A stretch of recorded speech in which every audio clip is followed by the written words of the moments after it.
Power Managing Director, and my pronouns are he, him, and I'll be helping to wrangle the chat tonight. So please keep introducing yourselves there, and we'll be standing by to answer all your questions. I will toss it over to Leaf.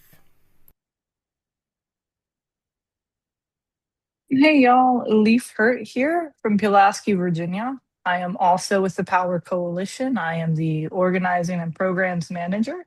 And yeah, it's great to see so many familiar names in the chat. Keep popping those in. Happy to be here tonight. I will pop over to Josh. Hi, everyone. Josh Vanna here with Artivism, Virginia, coming to you from the New River Valley in Giles County. Artivism, we provide art support for the coalition fighting new frack gas infrastructure in Virginia and the region, Central Appalachia, and a little bit of the Piedmont. And yeah, thanks everyone for being here. And I'll pass it to Xander.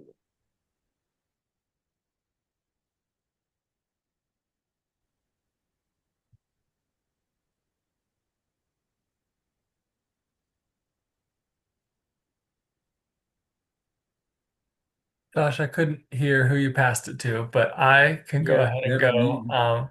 I am Xander, I see him pronouns. I am the Virginia Field Manager with the I Chesapeake can't hear it at all. Climate Action Network, Unmuted. and I can pass to Crystal. Hey everyone, thanks for being here tonight. And my name is Crystal Mello, she, her, live here in Eastern Montgomery County, community organizer with the Power Coalition. And I love seeing a whole bunch of names that I don't know on this call. So that feels really great, y'all. Um, Pass it to Lindsay. Did you go? I have not. Hey everyone, I'm Lindsay. I use she, her pronouns, and I'm calling from Franklin County. I work with the Alliance for Appalachia, and we're a coalition of groups all across the region. We're excited to meet y'all and be in conversation with you tonight. Pass it back to you, Dan. All right, let's get started. If we could go to our agenda screen.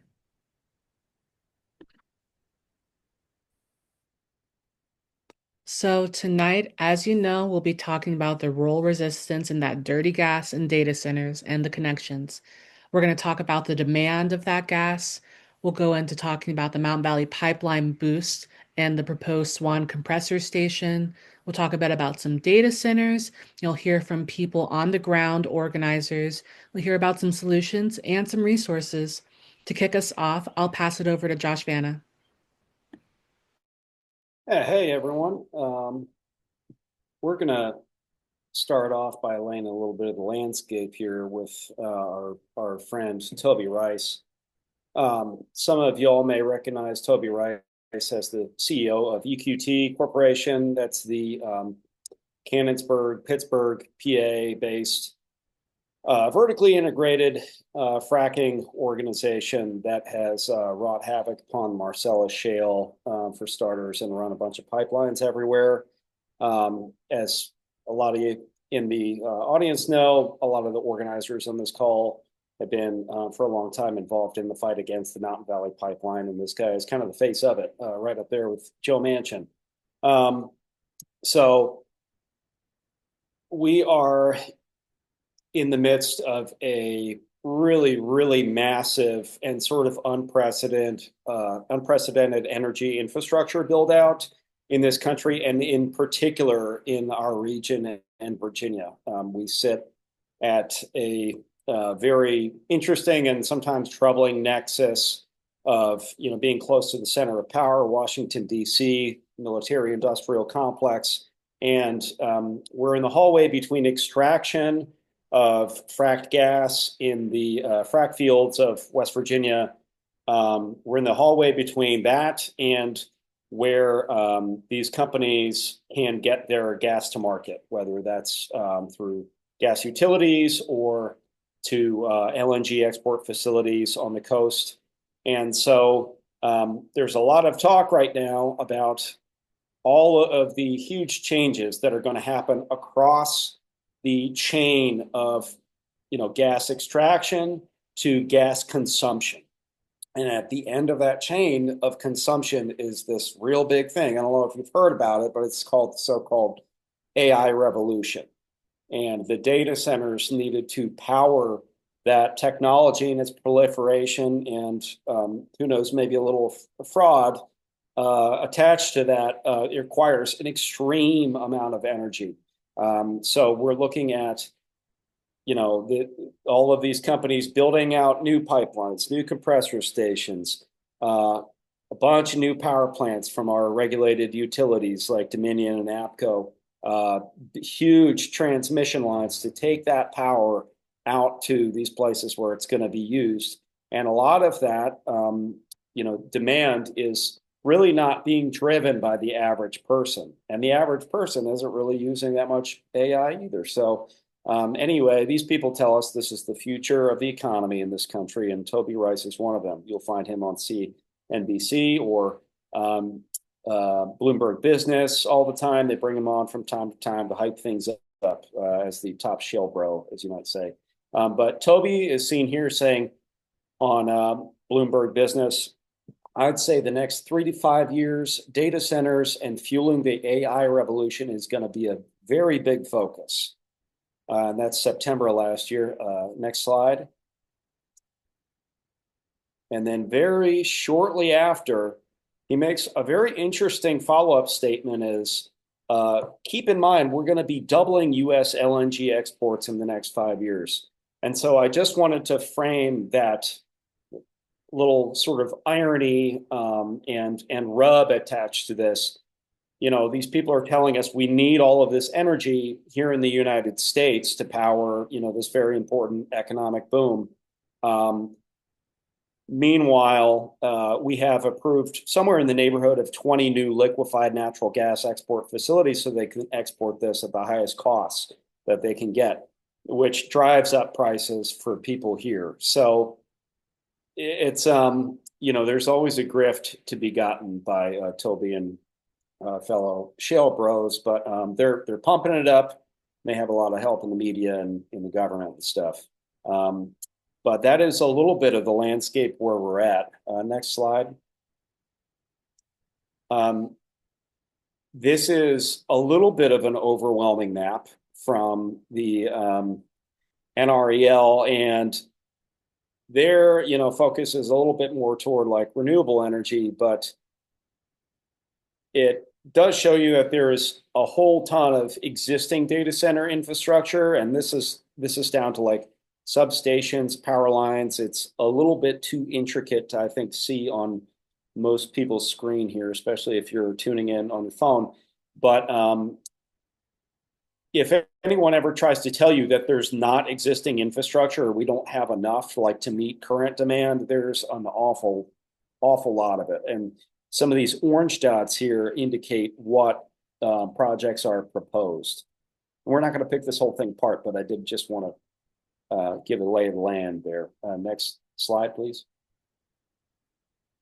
Okay, and in Virginia, as many folks on the call here know, Data Center Alley in Northern Virginia, Loudoun County, surrounding areas, this is really one of the biggest hotspots of data centers in the whole world. And a lot of it has to do with being close to Washington. This map here shows, and this looks very similar to the sort of demand related map, but as in like per kilowatt hour.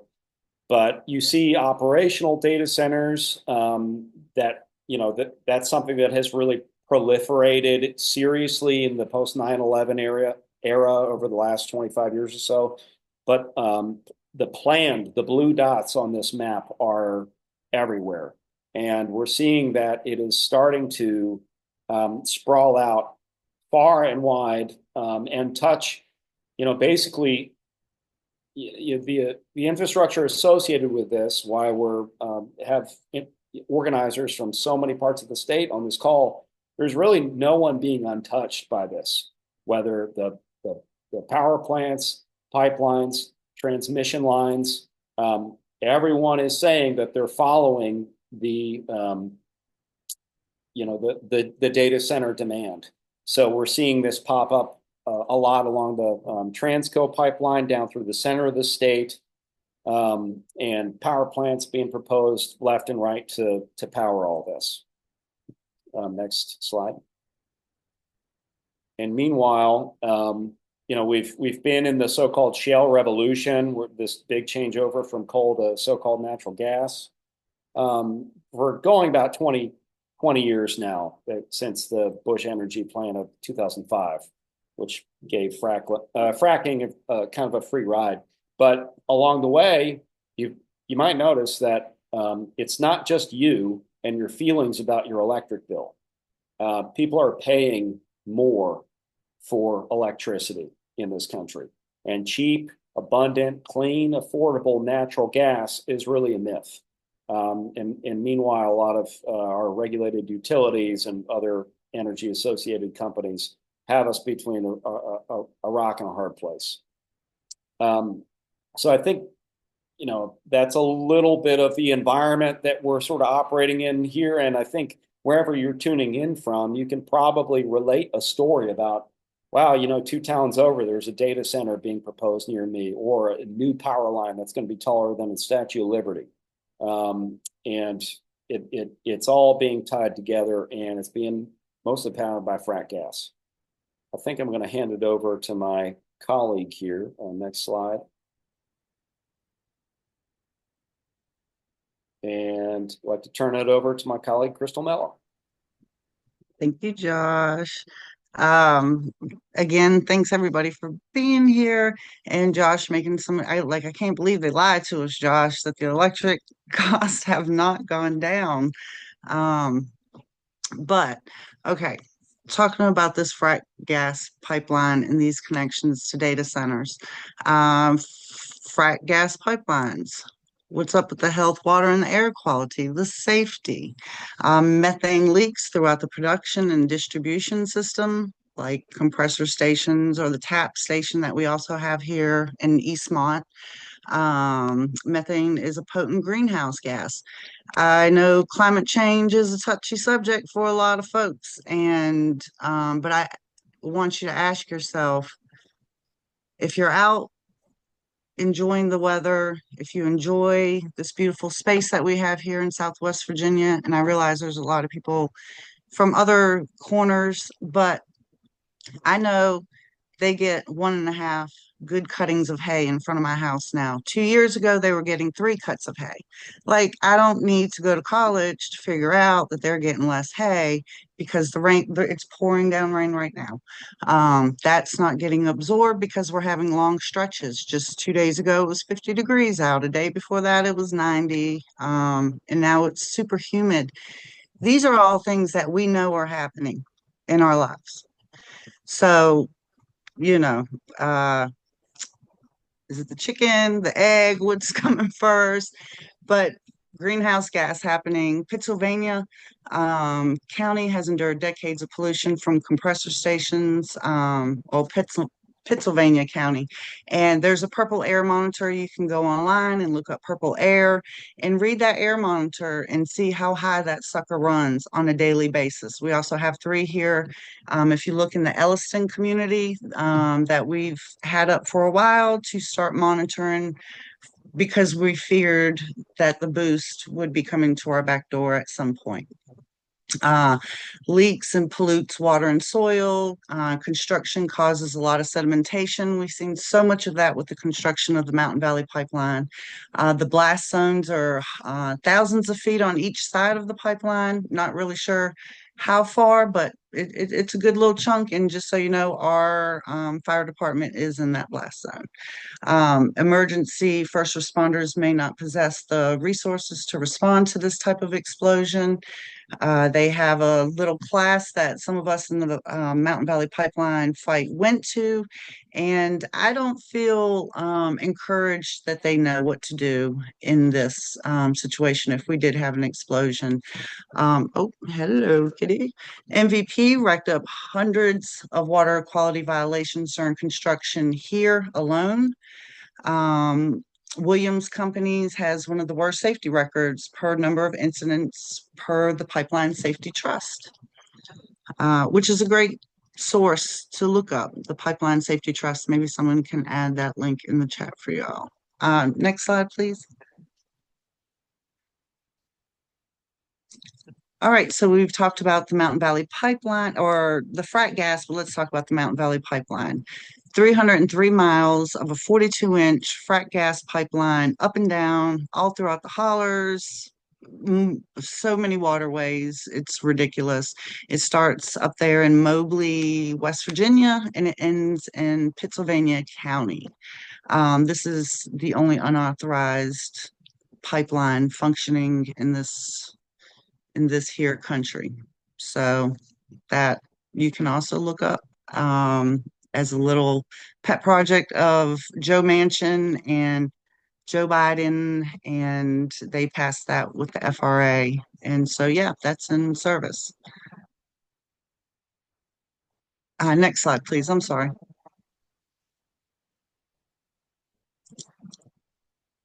Here is a map of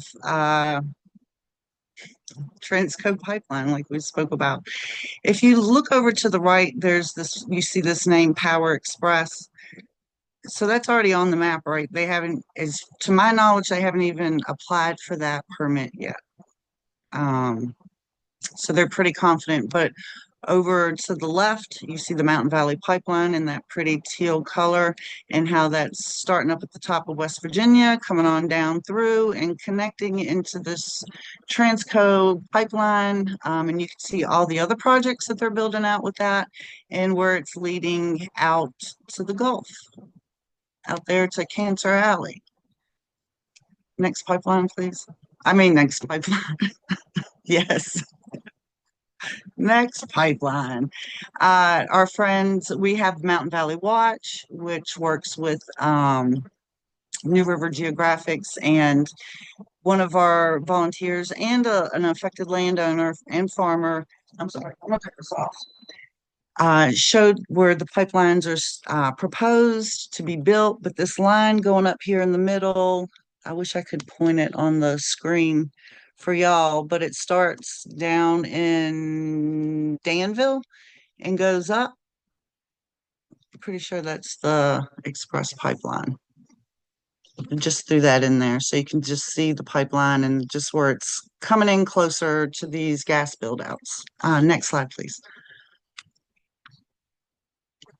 Okay, well, we're not all environmentalists and conspiracy theorists and just trying to get people to fight pipelines. They are actually saying it themselves now. This is EQT's own slide that they gave to their investors. And if you look over to the right, the proliferation of data center and artificial intelligence projected to drive huge inflection. And then I like where it says data centers, AI, continued coal to gas switching, and electric vehicles driving significant demand and load growth. Look at the little sliver of electric vehicles. I just think that's cute that they're going to throw that in there. But this is actually a slide that they're showing to their investors. Next slide, please. Oops. Data center development. Demand clusters taking shape with Appalachia emerging as a key hub. There you go. Here we go. So this gas build out, EQT here, which runs and owns the majority of the Mountain Valley Pipeline, is letting you know, letting their stakeholders know that, hey, right on with us. We're about to make y'all a lot of money. And we showed these slides last week in an MVP Boost community meeting, and Russell said eloquently that the flu is more popular right now than data centers. EQT, they are not reading the room. So I appreciate everybody being here, and we're gonna do everything we can to make these folks realize we're not gonna have this in our communities. Enough's enough. This is a great start right here, and let's go. I'm gonna hand it over to my colleague Leaf. Thanks, y'all. So if it hasn't already been pretty obvious, this is not a one project problem. This isn't limited to one county, to one state. These projects are popping up all over the place. It's part of a literal massive fossil fuel build out, part of a data center, like I think they're calling it a data center boom that's happening. And a lot of the problems that are happening, the concerns, those are shared. Um, but most of our work is focused here in Virginia at the moment. So that's where we're going to focus on. Next slide, please.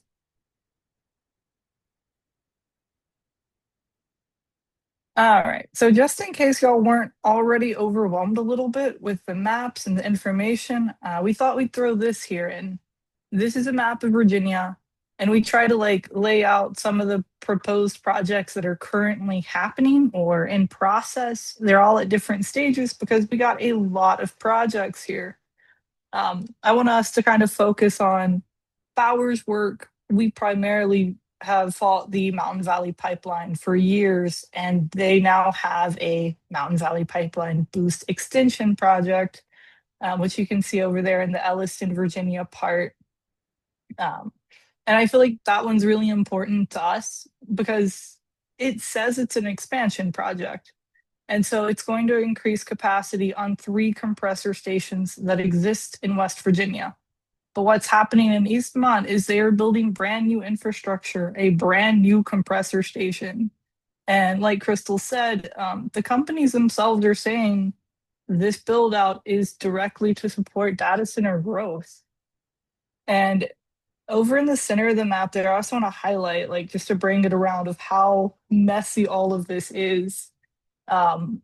There is the Valley Link Joshua Falls to Yeet transmission line project. That is transmission lines, right? They are 765 kilowatt transmission lines that crosses 9 counties. That's massive.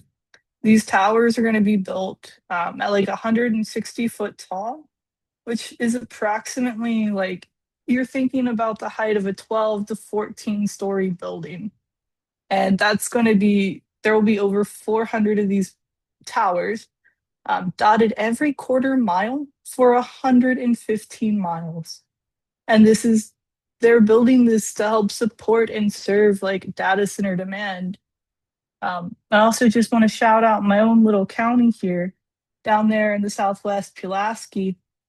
Last year, they received $7.5 billion in our state budget that was kind of snuck in there, specifically for site suitability to support a data center, which now they're thinking it's not going to be a data center, but a campus of data centers, and also a gas plant. So yeah, there's a whole lot of projects on this map. I'll name them for y'all. But if you know of a project that's happening in your area, especially in Virginia, feel free and just drop that in the chat. That helps us kind of keep up with anything we miss. And again, like this is overwhelming, and it's purposeful. It's an absolute explosion of build out happening not only here in Virginia, but across the country. So I've talked about a few, but Botetourt is fighting a Google data center. The Wise Innovation Hub has a data center and maybe a gas plant. Down south in Virginia, we've talked about MVP. They have another expansion with the Southgate project. And Transco has SSEP and the Power Express pipelines. In the past, in the same area in Pennsylvania County, they had the Ballyco data center fight, which was defeated. So like, I just want to shout out, like, we can win. But there's the Berry Hill Megasite Stack Center too. In Chesterfield, there's proposed gas plants and data centers. Cumberland County has 3 gas plants, but Dominion Energy, Goochland data center. Again, Sterling, another data center. Are y'all hopefully seeing like a bit of a theme here? All right, can we go to the next slide, please?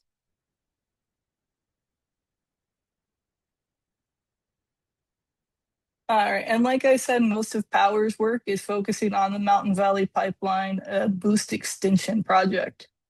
And so here, we just wanted to throw up more maps for y'all because we really love maps, okay? But on the left, you'll see the Mountain Valley Pipeline. Their little red line is the main line. And what's highlighted, each of the green is a compressor station. The top 3 are in West Virginia. They exist. They're just adding capacity to those and expanding them. The one at the very bottom there, that's our Eastmont. That is a brand new compressor station. And that's going to be an environmental justice community. Something really sneaky that they've done is, for their project, they use census block data. And so it looks like a normal community. Virginia Tech actually went out and canvassed, and hopefully someone could drop the study in the chat if anyone's interested, in a 1 mile radius around this site, and found out that this local community would qualify as an environmental justice community, which means they're trying to build this in a place where folks are already super, like, they're more vulnerable to like pollution, contamination, all of this. So, just as if it wasn't bad enough, and like Crystal said before, the maps on the right show the parcel. It's a little hard to see on the screen. This will be sent out later. The fire station for this is within the blast radius. So I don't know. I feel like you could not layer a series of bad choices better if you tried. Next slide, please.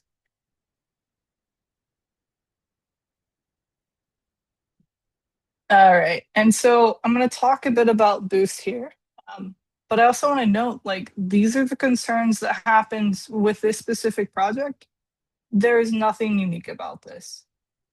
Every compressor station is going to share some of these same concerns, and most of these concerns are going to be the same across a variety of localities, a variety of projects, whether it be a gas plant, a data center, a compressor station, a pipeline. So one of the big things about Swan is a lot of folks locally still believe that they're going to benefit and have gas there in town. That's not the case. It's not going to provide local gas for the public to use. But like every risk, that's the public's burden to bear there. And yeah, I've already talked a bit how this area qualifies as overburdened environmental community. Which again, folks are going to have more challenges with pollutions that come from these. As safety concerns, these are pretty typical. So there's leaks and blowdowns that happen. There's going to be the risk of a rupture of a fire or an explosion. And these sites are typically unstaffed. They rely on remote monitoring. And I don't know, I'll tell you guys a little bit. So I've been to the Pipeline Safety Trust Conference, I think 3 years in a row now. And I've had the opportunity to sit and chat with folks from the industry, kind of hear their perspective, listen to them explain their safety concerns. And it always blows my mind. The first year I went, I'm never going to forget this. I was talking to a guy from Marathon Gas, and he told me, when it comes to safety, there's just a certain risk that you have to accept. And so when they're routing these projects, we are considered like part of the sacrifice. We're the cost of doing business. And that is how it is viewed. I'm trying to think if there was anything else. I forgot what I was going to say, but if we move to the health impacts, so with the compressor stations, these stations are going to emit a lot of crap into the air. And when I say crap, I mean quite literally, like carbon monoxide, formaldehyde. Like, all of these are contaminations that no one wants to breathe. You do not want to live your life beside a place like this. And if you have children or elderly, those are just more susceptible. And it's not great. And something that data centers and the compressor station shares is the noise and vibration effect. Like, I think it's really easy for me to hear, oh yes, they're loud. And like, of course they are. But it's important to have in perspective that noise and vibration is constant. It does not stop. Middle of the night, middle of Christmas, whatever. It is there 24/7. And there's a vibration element too. Like, this has a huge impact on sleep quality, mental health and people's ability to focus, to work, if there's schools nearby, if folks have other disabilities and what have you, like this is going to impact you, and it also impacts local wildlife. That's a huge thing. I was chatting with some folks from my own county, and they were saying that one of the data centers that they had looked into, the nearby livestock, after a data center had come in, the livestock were producing less. Like they were smaller and just not, I don't remember the exact percentages, but like these have consequences for everyone that lives nearby. Next slide, please. Okay, this is perfect. I've already talked a lot and I know we've shared a lot of information. So we wanted to do like a small pause here. If you guys have questions, could you please put them in the chat? And I think Matt will be feeding us questions, and hopefully some of the presenters and organizers. Hopefully we'll be able to answer some of those here as like a small break before we continue.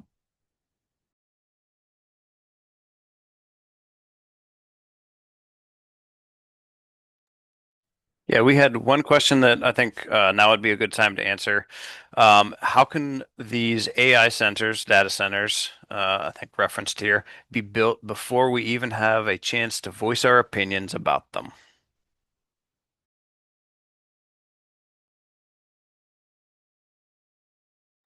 And I'll let one of our presenters answer that one.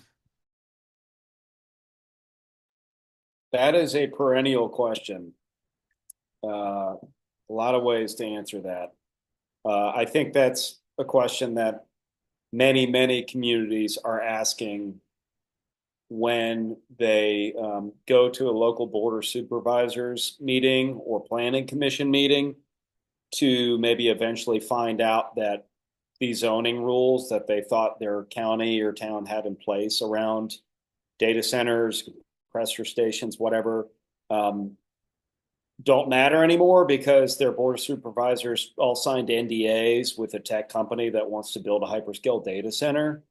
I think this issue is, one of several in our times right now that call for and absolutely welcome a mass movement of people retaking participation in local governments. Because a lot of the commercial politics around this build out are happening in those, like the back rooms attached to, city hall or a county government building where, you don't want to find out that a year and a half ago, your supervisor for your local district was golfing with Google, and now local folks don't have control over what happens in the community. I mean, obviously, this is not like a new problem, but it is expanding at like an alarming rate. So I'm sure someone else will have a more uplifting answer than I will, but more to sound off a little bit.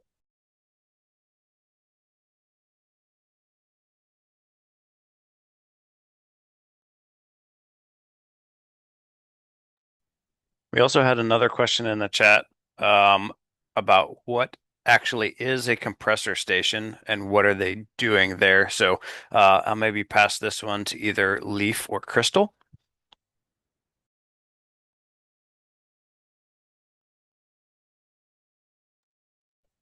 The compressor station is going to help push this frack gas further down the line.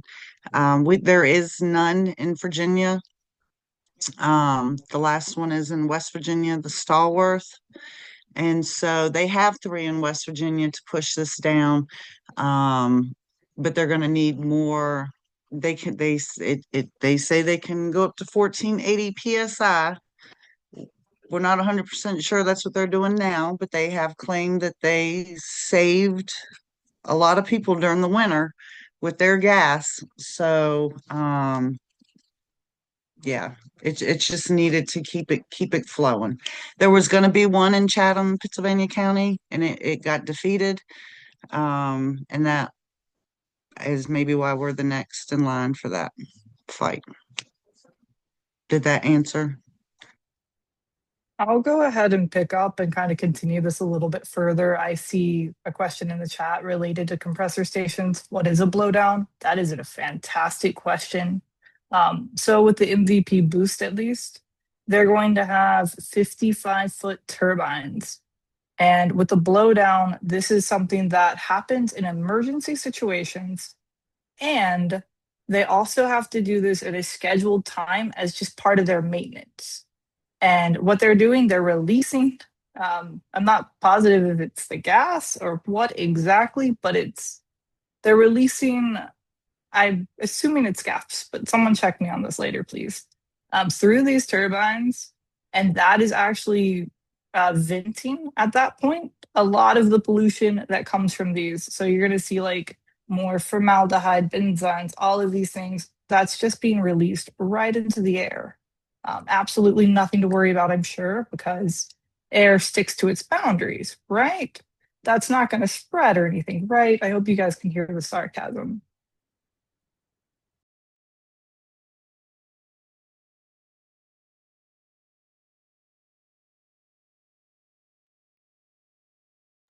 All right, we're going to keep picking this back up.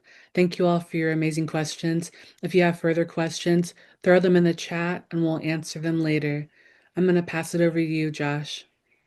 Yeah, thanks, Dan. And yeah, also in the chat, Russell and other folks are dropping a bunch of really, really useful resources in there. So if you're able to, and those are going to be compiled too in our follow-up communication after this call, as what, including the recording too. So if you're missing them right now, don't fear.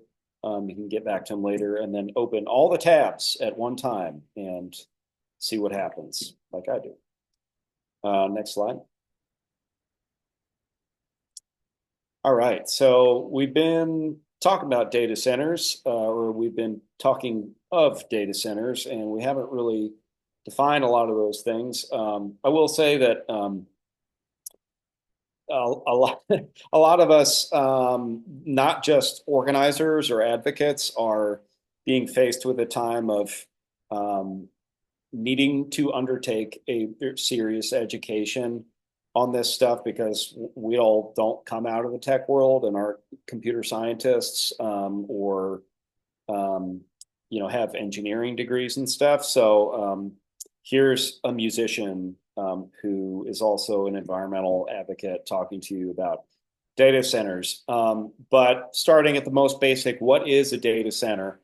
It is a physical facility that houses digital infrastructure that basically stores, processes, and transmits digital information. That is not the sole and only definition of a data center. Depending on whose website you go to, they might have a slightly different one. But they come in all shapes and sizes, mostly in a version of what David Byrne might call a multi-purpose box. And it's a data center 40 years ago could have been defined as, mostly all the stuff that a company or government office had in their closet to store their information, like a small server.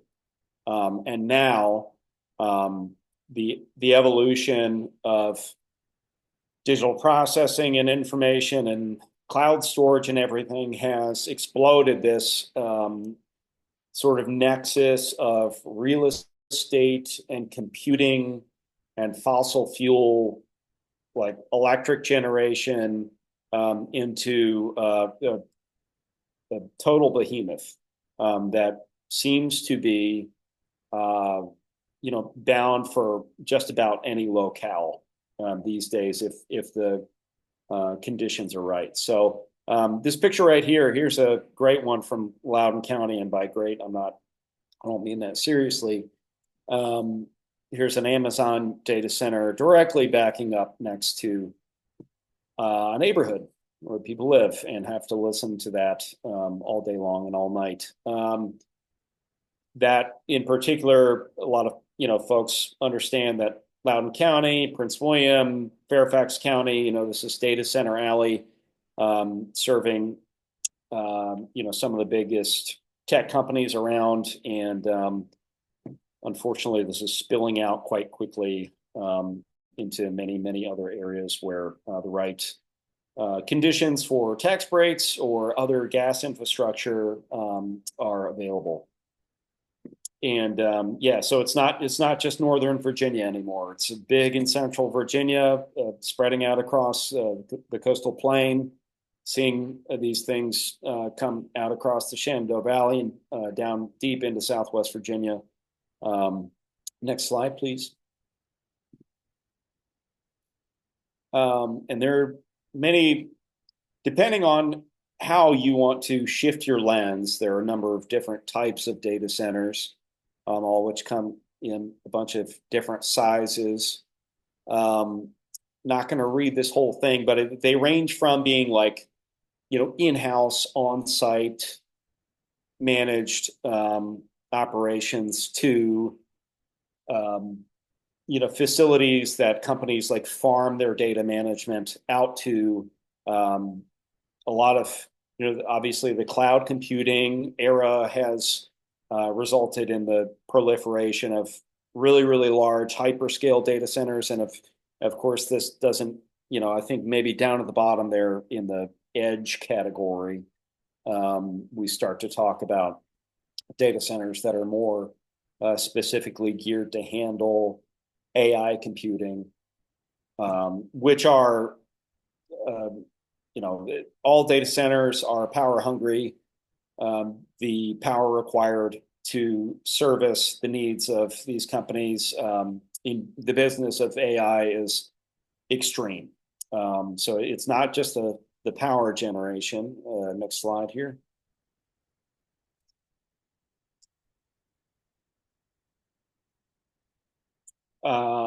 The issues, the negative impacts that go from being, super local to global in seriousness are quite astounding. Data centers require an immense amount of water for cooling. These facilities generate a lot of heat and need, really extreme and capable HVAC systems. Primary power needs are serviced by gas infrastructure. So from a local standpoint of having maybe a compressor station next to your house because it's bumping up the capacity of the pipeline to pump gas to this data center and blowing off these carcinogens and other volatile organic compounds and particulate matter and all this stuff. That may be a local effect of gas-fired power generation serving these, but it's also, the methane involved in all of this, an extremely potent greenhouse gas that, of course, Toby Rice is not going to talk about. He's going to make it about decarbonizing. But backup power, often for these facilities, especially if they have anything to do with national security, say it's a facility that's dedicated to taking care of the DoD's information, they can't let those things go down. So they have backup diesel generators, and that's a whole other realm of pollution. Construction often is very shoddy and doesn't use what we would call best practices. A lot of sedimentation and runoff from construction mud during rain events. As we'll see in a couple of slides, if it's really dry, we're talking about not just a facility, there's all the construction that goes into this. And folks who have been in the pipeline fights for a long time have seen this play out. A lot of rural places they don't have the infrastructure for trucks, huge trucks coming in night and day with materials, all the noise, dust. There's even a case of a truck flipping over on its side on a road in Fluvanna County as they're starting to try to build this new Tenaska plant out there, unfolding all over the place. This is not to mention, how your property value might go down if you have misfortune. having one of these places sited next to your neighborhood. Light pollution as well. These facilities are supposed to be well lit. That is during construction and after construction. Next slide.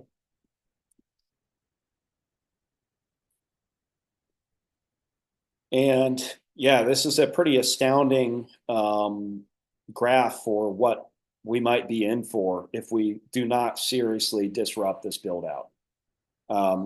And I should stop and say, like, you know, the map that we were looking at when Leaf was speaking, the Virginia state map with the slew of projects that are proposed from, you know, power plants to transmission lines, all this, you know, pretty much all of those projects, they're not built yet. I mean, and that is, it's not a comprehensive map by any means. Like, there are data centers being proposed all over the place. But, you know, we have a real chance to like clog up and slow this down from the local level on up to, you know, using every opportunity we have in the, you know, the state legislatures going into next year.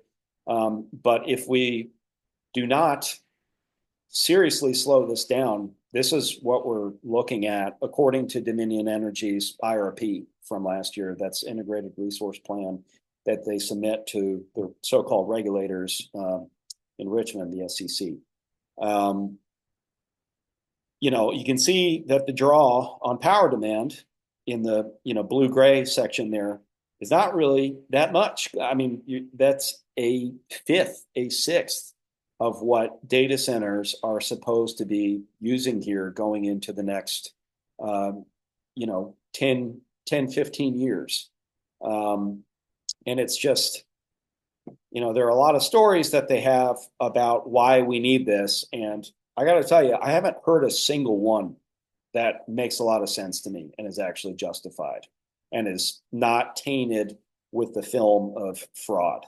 I don't mean to evangelize and editorialize a little too much here, but I just can't help myself, you see.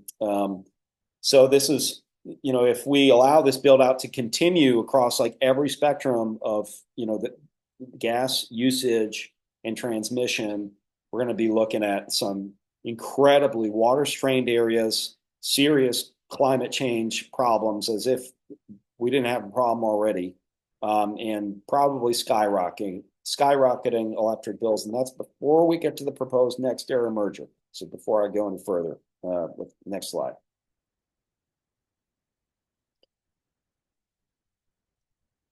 All right, and we're going to show you a little video here. This is super current, but this fella has found himself in a very unfortunate situation of living in a really nice rural county like Louisa County in Virginia, and being across the street from a new Amazon Edge gigantic data center that is under construction. So it ain't just what happens when they're finished. It's what happens during construction. Let's hit play.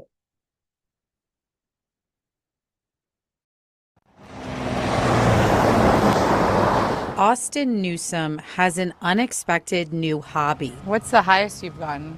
Probably about 120. Using a decibel reader to record the noise level of the trucks that now constantly move in and out of the data center construction site across from his Louisa County home. Trying to get as much data as I can to show, you know, the county what they say is everything is acceptable versus what it really is. Since construction began across the street roughly 1 year ago, Newsome says his family's life has been turned upside down. So this is just constant? Yeah, all day, every day. And you can just see the haze of the dust floating through the air, and it never stops.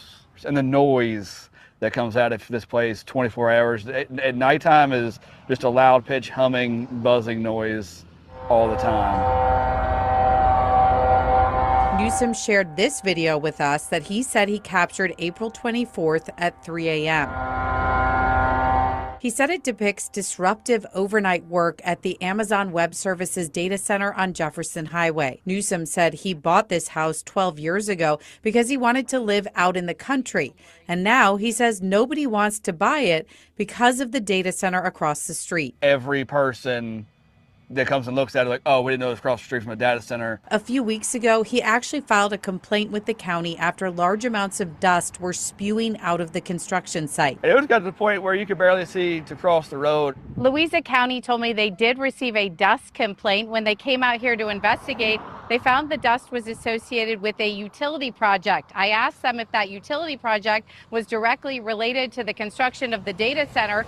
They did not directly answer that question, but they did tell me it fell within the limits of disturbance for the construction campus. They then referred me to Dominion for more answers. A spokesperson for Dominion told me they were doing work on a line feeding the Amazon Web Services campus, but that work was done within 2 days. The county says the construction company handling the project implemented dust mitigation techniques and is continuing to monitor conditions to ensure appropriate measures remain in place. Just after we left, Newsom sent us a photo of a truck spraying water on the road. But for Newsom, those mitigation measures are not enough. Now he is advising others to get informed. For people that, live in communities that they don't have data centers yet or they're being debated, what is your message to them? Fight it very hard. Do everything you can, go to the meetings, pay attention. In Louisa County, I'm Melissa Hippolyte for CBS 6. Yeah, not a real fun time. 120 decibels is extremely loud. And I've played in bands that weren't that loud. So, sustained exposure to that is kind of stuff that causes hearing loss. But anyway, yeah, not a very good situation. And this guy is not alone here. Next slide. I think that might be it for me. I'm going to hand it over to my colleague, Xander. Thank you, Josh.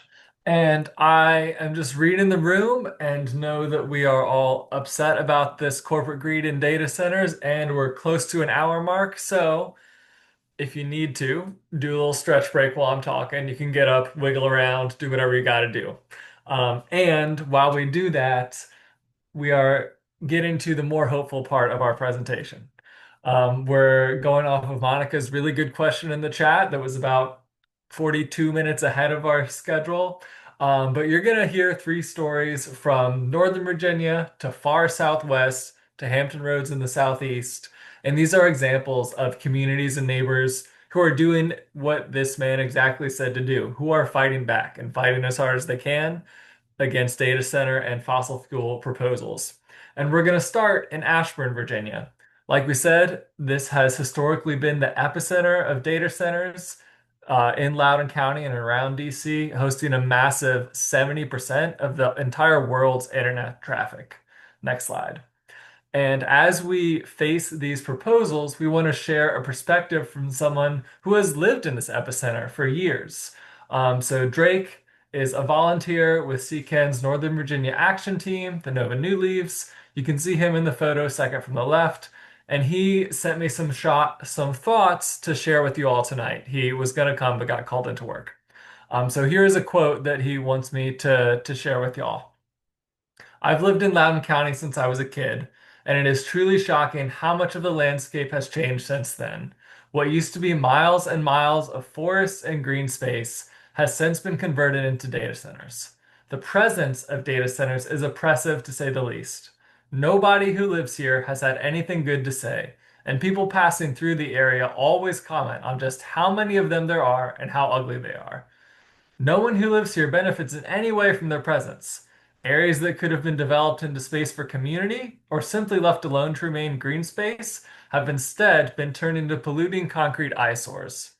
The downstream health consequences of data centers has been described in the prior slides during this presentation, and I fear not only for my health and the health of my loved ones, but also for the children, the elderly, and the immunocompromised in my community.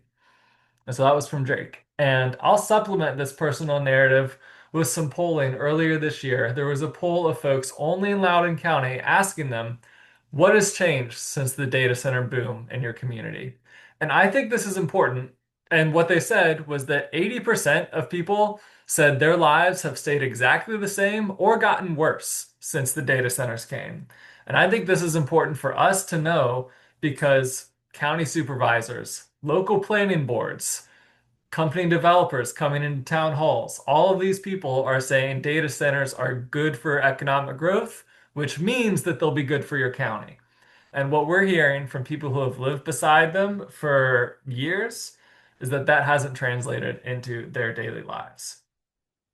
Next slide.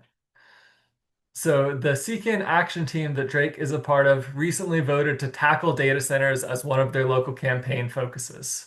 And in part because a lot of people were concerned about the climate impacts. And so I want to take 1 second to talk about that. In Virginia, we passed the Virginia Clean Economy Act a few years ago that put us on the path to have a 100% clean energy grid by 2050. That means we're supposed to have a grid that's powered exclusively by renewable energy in less than 15 years. But with all those slides and graphs we showed earlier, since data centers have driven up demand, Dominion Energy is proposing to build giant new gas plants with lifespans way past 2050. So the math just does not math. And we see that each month in Virginia alone, data center developers propose 2 to 3 new gas plants worth of energy that they want to use. So that is what really drove a lot of our team members and community members, in addition to the all the health and air and land use impacts that you heard from people living close to these things. That was something that really made a lot of our team members think through how are we going to fight climate change with this data center growth? These two things are not compatible. So that's a question that really was driving our local action team.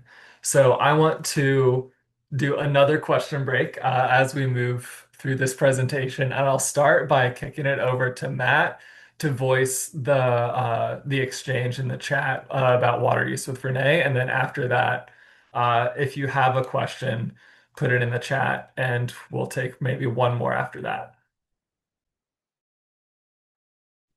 Yeah, thanks, Xander. There's a pretty robust conversation in the chat, and thanks, Renee, for the question. And there's references in the chat that you can look at, but I'll also pass it to one of our presenters here.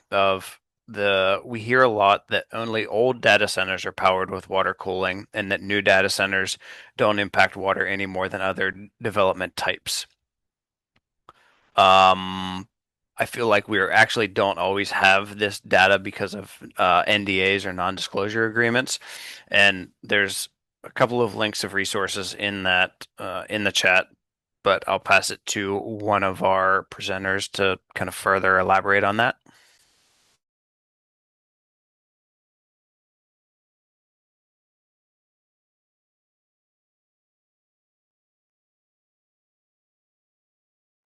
Well, I'll try to take a little bit of a stab at that. I'm not an expert on all the data associated with data center water usage yet, but I think we're all going to probably be forced in some way or another to head down that road rather quickly.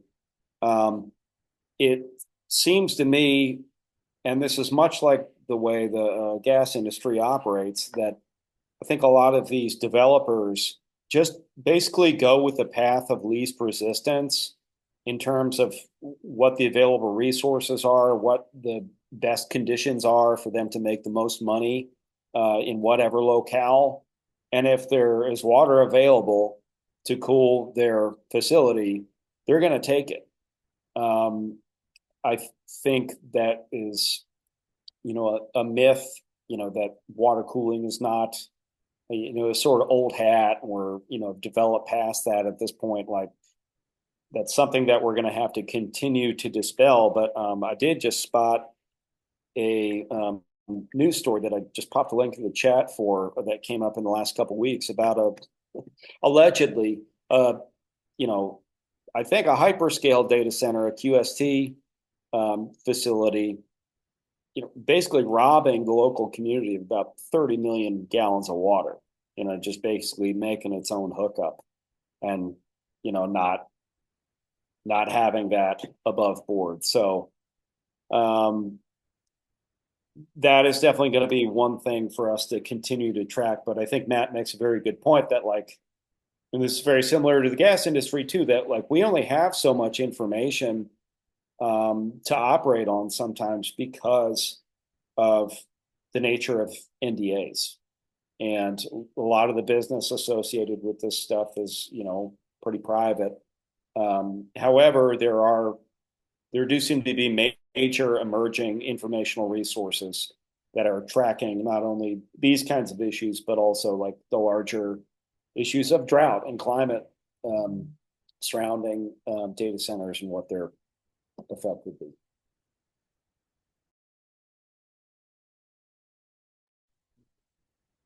Thank you, Josh. And thank you, Renee, for another robust question in the chat, asking about Virginia-specific resources about locality regulation.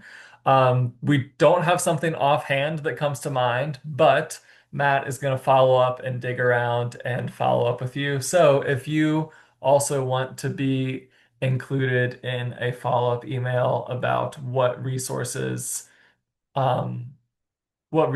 a resource that can help you identify what counties in Virginia can regulate, like Renee's message, and give it a little plus sign there, and then Matt can include you in the follow-up. So thank you all so much for this. And to hear how another community is organizing, I'm going to keep going our examples of people fighting this and pass it over to Sharon. Good evening. I'm Sharon Fisher, and I'm with the environmental group, the Clinch Coalition, and the Southwest Virginia Nuclear Watch. We are located here in the most western part of Southwest Virginia, known as the coal fields, and we represent the 7 counties that are known as coal counties. We got our wake-up call on October of 22 when Governor Youngkin came here and announced he wanted the first SMR, the small modular nuclear reactor, to be here in the coal fields. It always produced coal. Why not produce nuclear energy? So we formed our watch group. We are 5 social and environmental justice organizations working together. We started doing our research and found that really the underlying issue was data centers, and that in the future, nuclear energy would be used to power data centers. So we've been dealing for over 3 years with some unique issues here in the coal counties. What you see here on your screen now is existing data centers here in our area. One in Scott County has been there for almost 20 years. It's small and it primarily services health data for one of our major medical groups here. And as far as we know, it gets its energy from the grid. Then we have the Mineral Gap Data Center in Wise County, and that's where I live, and that has been ground zero for everything happening from here on. This data center was started to service government data, but they have taken on other clients. They do get their energy, again, as far as we know, from the grid, but they do have a solar panels there that contributes. And they like to point out that it's the first solar panels that are supporting data centers built on a former coal mining site. Now, the picture you see is the Mineral Gap Data Center. Let me also say, most people in Southwest Virginia were not even aware of either of these 2 data centers. They've just been more or less in the background. The one you see in the picture is the Mineral Gap Data Center. And this nice picture of all the trees and everything is a little misleading. In fact, in your lower right-hand corner, those trees, there's actually a very large call center there. People used to confuse call centers with data centers, and we have to make sure they know those are two different things. Across the road is a Christian school, okay? So they are building these in populated areas. And then just to in your upper left-hand corner is about several hundred yards down the road is now a proposal for more data centers. So we think, next slide.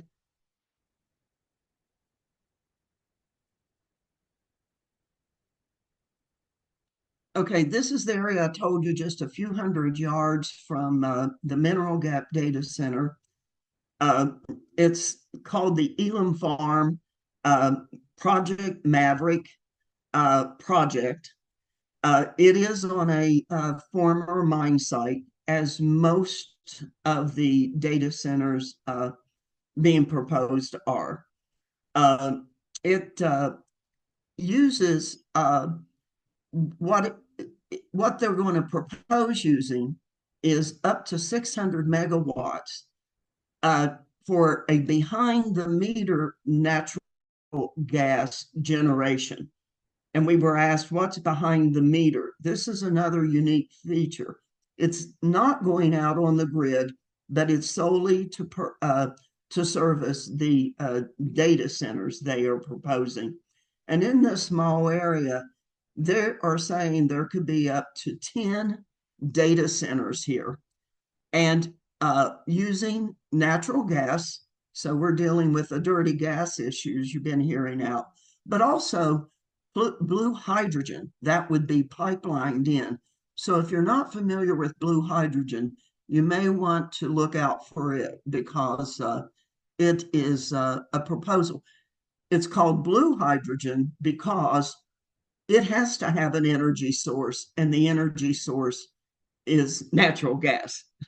So you can see it's really all about natural gas right now.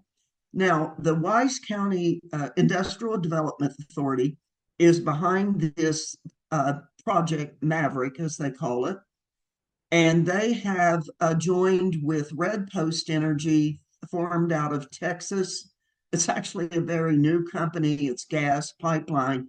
And then a Virginia, really, what we understand with real estate dealers that have gotten into promoting and being, I guess, almost a middleman for developing data centers. So Red Post Energy, Wise Innovation Hub are working with Wise County, and they say they're going to come here, they're going to assess our infrastructure and all of the other issues associated with building this very large gas generation plant for data centers. Let's go to the next slide.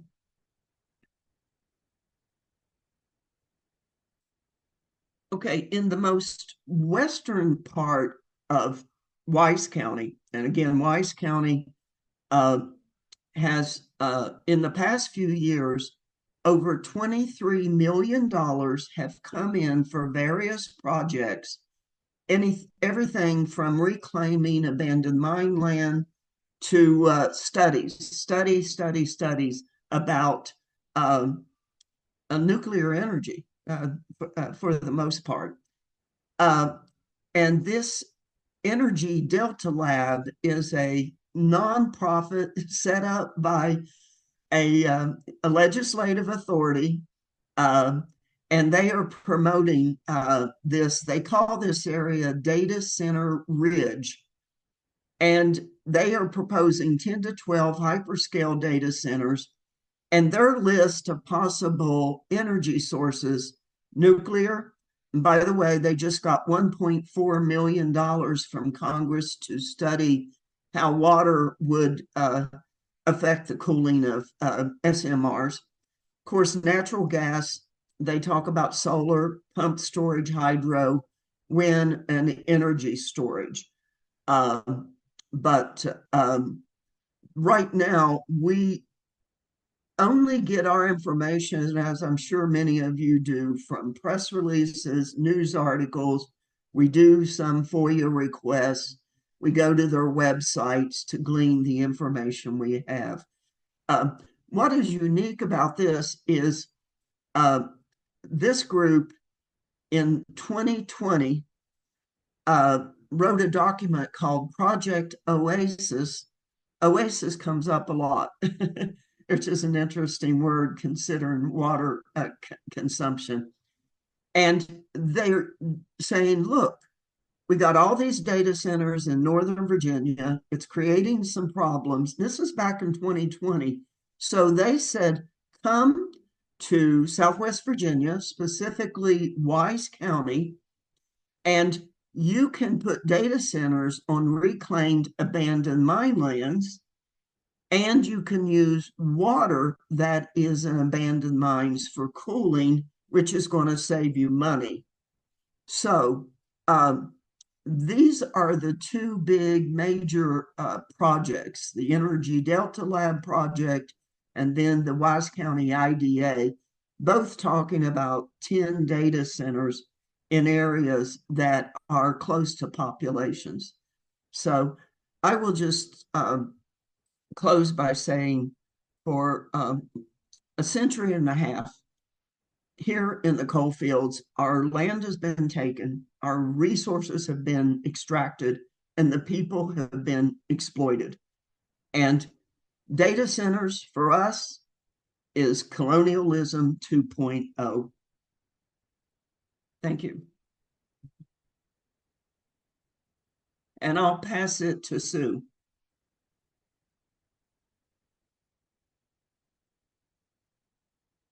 Thank you, Sharon, and thank you for changing the slide. So I'm Sue Sherbo. I'm from Chesapeake, which is over near the coast. We are not far from the Great Dismal, well, the Great Dismal Swamp is in Chesapeake, and I'm not far from that. And so I am a member of the Great Dismal Swamp, Save the Dismal, Great Dismal Swamp, that supports the Great Dismal Swamp advocacy. And I am an educator.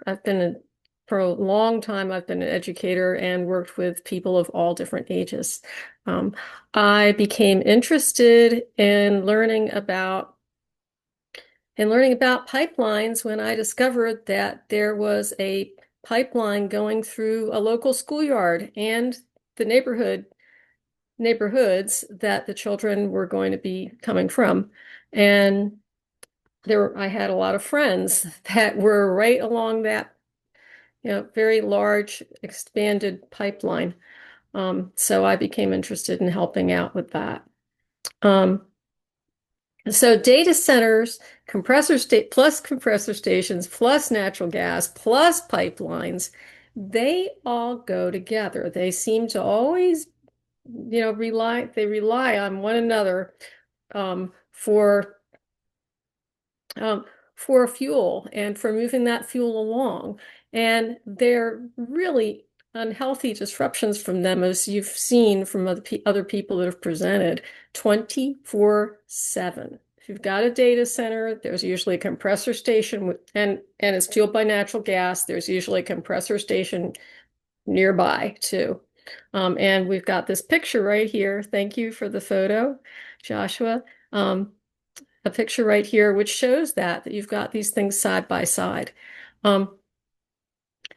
Now, we've talked in this presentation about the different kinds of stressors, and I want you to think about if you lived near a data center or a compressor station or a pipeline, what kinds of stressors would be impacting you?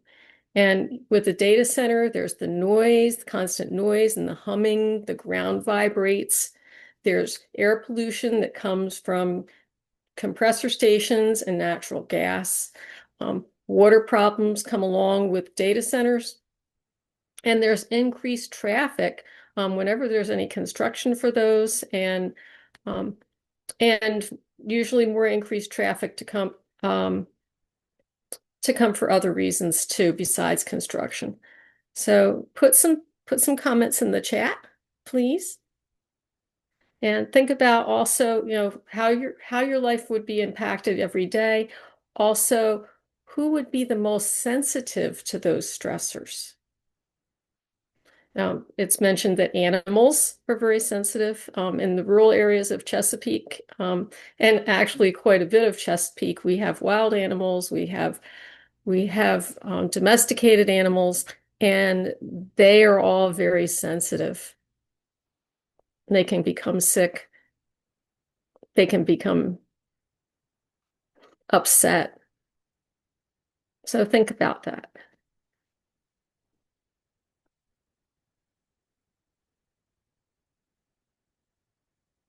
And I'm going to keep moving along here while Matt's collecting chats.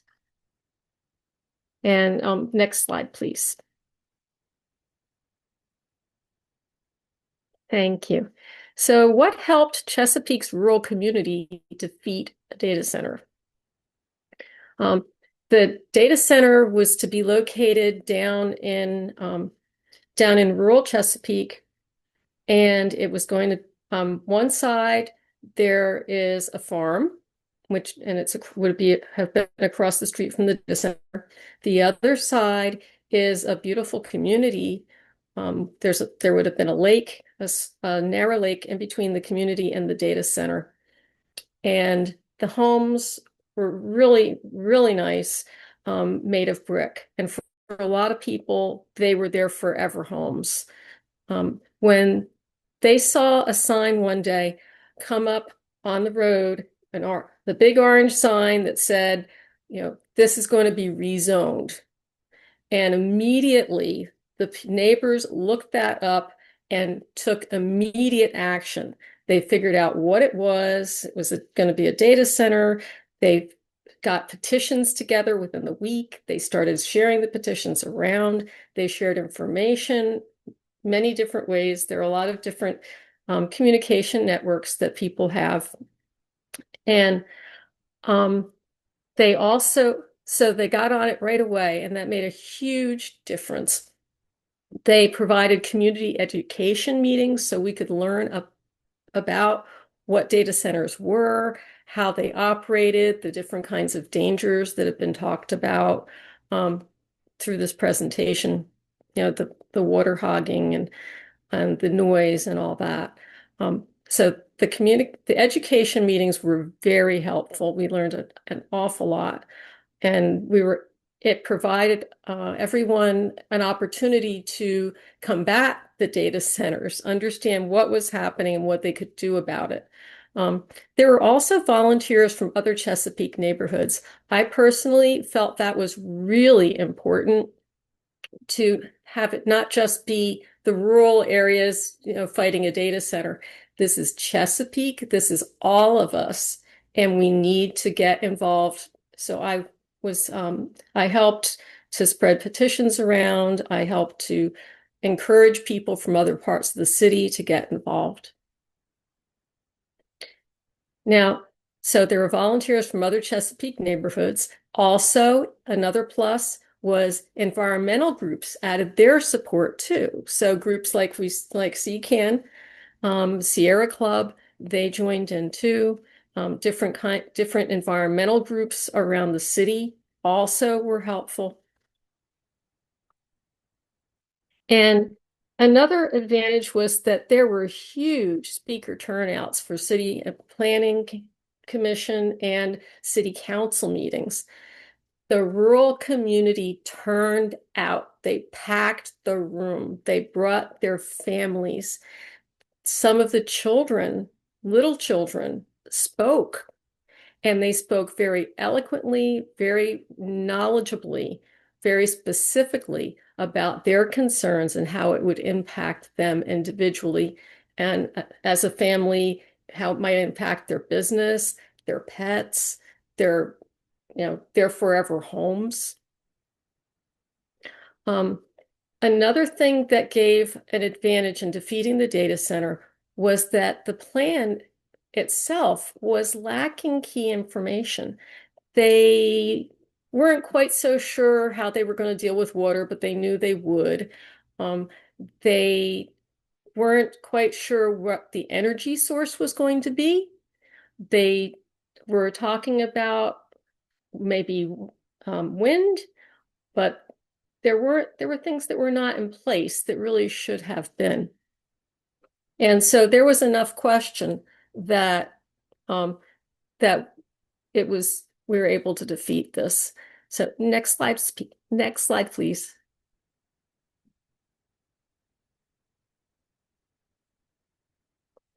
So when it came to dealing with city council and information about the data center, transparency was blocked. And also there was a compressor station that was going in closer to where I live and close to environmental justice neighborhoods that are already overburdened with air pollution.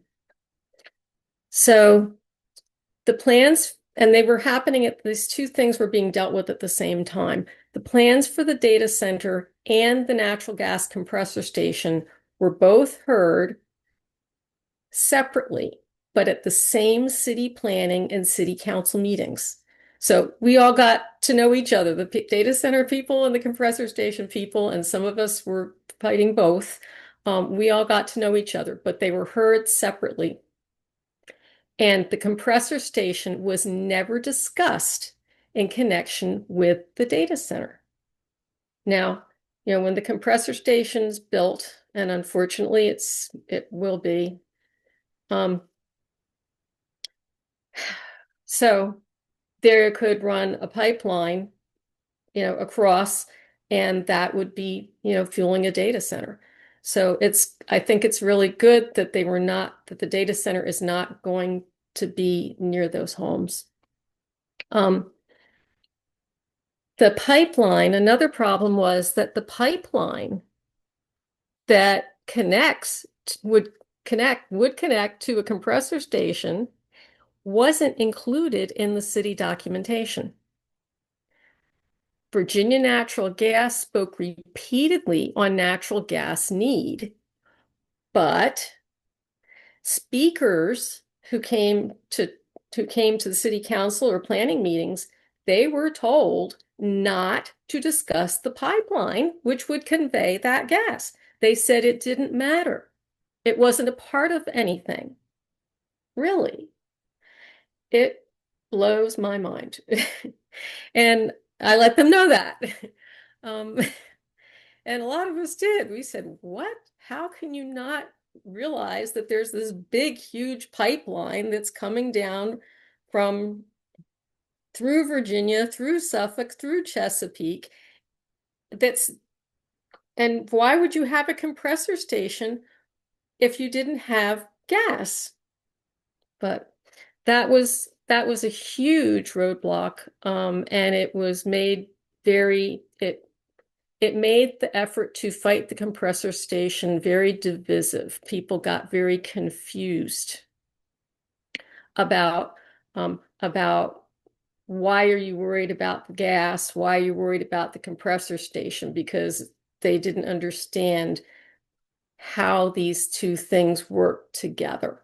And that's why we thought it was very important to include this, that, data centers need fuel, natural gas needs a compressor station if it's going to be a very large, high power pipeline. So this was quite a summer that we had last year. So Chesapeake City Council voted. They voted on the same night, no to the Chesapeake Data Center. So everyone was thrilled. They voted no to the compressor station, and everyone was celebrating. Then there was a person that was from City Council that was not present, and they decided that person needed to be included. So City Council decided we needed to meet again and review this again. City Council changed their vote a few weeks later. And so CCAN and the community came out. People came from all around Chesapeake and also neighboring towns like Norfolk and Virginia Beach. We had a rally with the people from the neighborhoods that were affected outside of City Hall. And which, thank you, CCAN, for sponsoring that. And the rally went really well. We all went into the city council. VNG was there to speak. We were all there to speak. Packed house. And the first thing the city council did was block 80% of speakers from participating. They were asked to sign in twice. They had to sign in twice. Asked to sign in, and then they changed the rules, which apparently city council is allowed to do. They've got a lot of flexibility, and they let all the people from VNG speak, but they ended up blocking 80% of the speakers who came from those neighborhoods, who came from the different environmental groups. They were not allowed to speak. Some of us went back later on another night, and we spoke and said what we felt should be said. But it was really a shame. And this went on to public hearings later on, State Corporation Commission public hearings. Next slide, please. So I want to go back to the data center, which was not built. So some people did a very wise thing.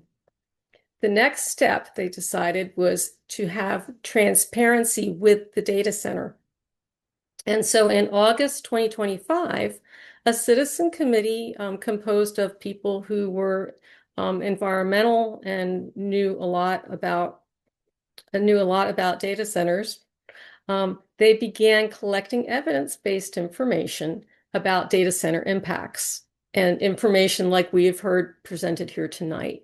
They also collected information about the community needs, thought about if we have to have a data center, then how do we protect the community? Where would be a better place to go than in, right near backyards, schools, and people who could be highly impacted? So after they collected that information, discussed things, they also invited city council representatives to discuss data center policy for the city. And some of the people on city council are environmentally minded, so they have been helping out with that. Now, there were so many people that were involved in preventing the data center from being built in that rural area, in that rural community. And one of them was Lee D'Amoro. And he happened to speak to News 3 just this past week. So he is one of the leaders that gathered people together to fight the data center in the rural community. And he was also very helpful with helping us to try and stop the compressor station. And he stuck with us all the way through.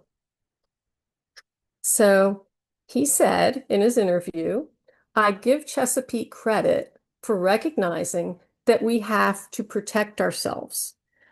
Let's put the guidelines in place." So they were developing guidelines, letting city council know, letting planning commission know, this needs to happen first, which we as citizens said needs to happen first. We need guidelines so that we know ahead of time how to keep communities safe.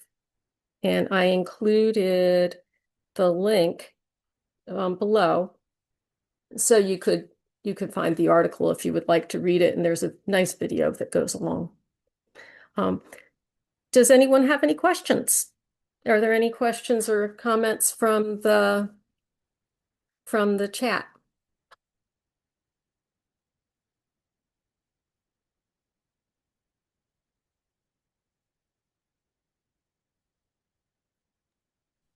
Yeah, there are a bunch of additional questions in the chat, but we're running short on time this evening, so we're going to try to follow up with some additional resources and address some additional questions in a follow-up email. So thanks everybody for all the great questions. Keep them coming, and we'll try to address as many of these as possible. Okay, thank you. And I'm passing this off to Dan. Yes, thank you, Susan. So that was a lot of great information. And you're probably wondering, well, now what can I do? How can I get involved? I hate seeing all of these projects happen. I understand how they're connected. Now, what can be done about it? So when you're thinking locally, remember to strengthen comprehensive plans. When you're thinking about your strategies, how can you make those stronger? Look to your friends, look to your neighbors, draft ordinances, identify the potential impacts, like Susan was talking about earlier. How is this going to impact my community? Who is this noise pollution, for instance, going to impact the most? By doing those things, that helps to stop this build out. When you're thinking about on the state level, about clean, renewable energy resources, again with transparency and responsible development, and connecting with other groups around Virginia. Get to know who's in CCAN, get to know who's in Power, get to know the Friends of Buckingham who's in the chat. See who in your area is fighting the same thing in their neck of the woods. Get with them and see what strategies they're doing and how we can support each other, because we don't have to be doing this alone.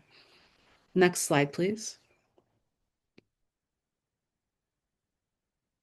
So at the end of this, you're probably feeling a lot like this guy, because that's how I'm feeling every day. MVP Boost would fuel data centers. All of this is indeed connected. Look at all of this. The intersectionality is clear, and they're trying to isolate us and tell us, no, there's just this one project over here, and we need a little bit more of build out over here, and we need one more project over here and one more compressor station here. But we know that all of this is connected, and we have to remember that intersectionality in order for us to get connected, learn from each other, and stop the build out completely. Next slide.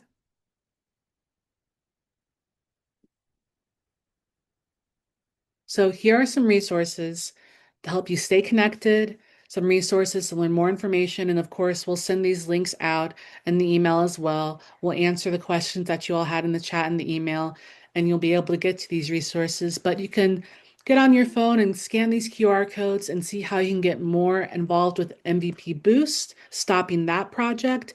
Russell just put in the chat a listserv so you can stay connected and find out when we're having our community meetings. And if you want to learn more about local approaches to data center development, you can scan that QR code as well. We'll throw that link in the chat and the follow-up emails so that you can stay connected and see what other people are doing. That was a lot of really great information, and I'm really grateful to the speakers who joined us today. I'm really grateful to all the organizers who put in hard work to presenting this information. And thank you to everyone who showed up to learn today. Take some time from their evening and get connected with all of us. Make sure you give a round of applause to yourself.